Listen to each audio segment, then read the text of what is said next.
Danke bafethu. So now amanye ama-reports aqeda ukuphuma ukuthi i-Kaizer Chiefs ifuna ngempela umdlali we-right back yabo, bathi-ke banenkinga laphana ku-right back, so ababheki la e-South Africa kuphela, sebabheke nase-Europe yabo. Bathi ama-Soweto Giants-ke njengoba babheka i-solution ye-right back, babheka all over the world, sebabheke manje umdlali olaphana e-Europe yabo. Abaphakathi noma abaclose ku-Kaizer Chiefs bakuvezile ukuthi i-Kaizer Chiefs-ke this season izozama ngempela ukuthi ithola abadlali abaningi, ngoba sikhumbule ukuthi i-Kaizer Chiefs kuvelile ukuthi ine-budget ye-100 million ukuthi ikwazi ukusayina abadlali, i-change ngempela i-Kaizer Chiefs ukuthi next season ibe highly competitive, ikwazi ukukhompithela wonke ama-trophies akhona on offer yabo.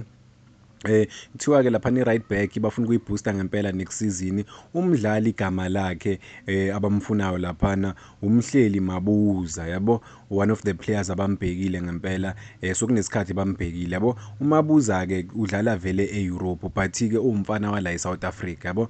Kuthiwa it's believed that apparently angajabula ngempela umfana ukuthi abuye lana ekhaya azodlala iqembu elifana ne-Kaizer Chiefs yabo.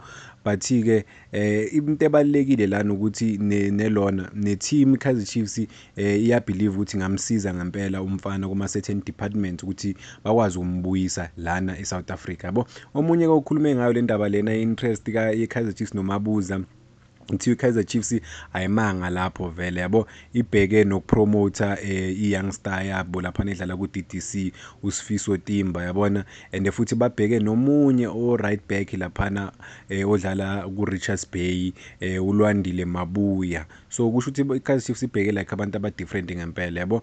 Kuthiwa uma ufuna ukubuilda i-squad esi-strong ngempela, kumele ubheke around mhlampe ube nama-players ayi-2 or more kuleyo position leyo.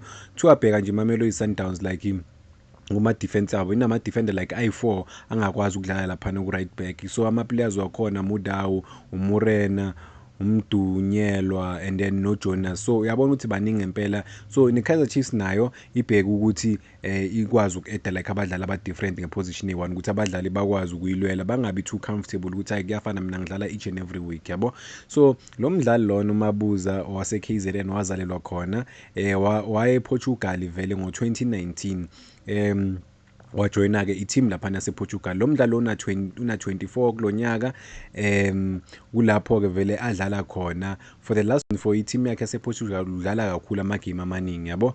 So let's see ukuthi i-recruitment ye-Kaizer Chiefs izohamba kanjani, ukuthi ibaphi abadlali abazobathola, but-ke la uMabuza kuyavela ngempela ukuthi is one of the main guys laphana ku-Kaizer Chiefs abambhekile ukuthi okay, we want to add this one to the team, and umfana une-experience yase-Europe, kusho ukuthi ibhola lakhe lishapu, nanokuthi bamshapeile kahle lapha e-Europe, bakwazile ukumpolisha. So bona ukuthi i-Kaizer Chiefs izokwazi ukumthola nalo mdlali lona, nanokuthi uzokwazi ukucontribute na e-teamini if he is added to the team yabo. Baningi kakhulu abadlali i-Kaizer Chiefs ebabhekile, but let's wait and see ukuthi bazothola obani. Danko bafowethu.